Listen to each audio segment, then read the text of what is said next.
Sebuah video yang memperlihatkan ketegangan di depan sebuah minimarket di Kabupaten Aceh, tengah mendadak viral di media sosial.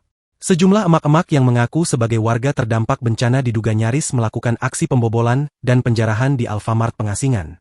Namun, aksi tersebut berhasil digagalkan setelah sejumlah warga lainnya, terutama para bapak-bapak, turun tangan melakukan penghadangan. Berdasarkan narasi dalam video yang beredar, peristiwa ini bermula saat sekelompok ibu-ibu mendatangi Alfamart Pengasingan, Aceh Tengah. Mereka mengaku sebagai warga asli daerah tersebut, yang sedang mengalami kesulitan logistik akibat bencana yang menimpa wilayah mereka.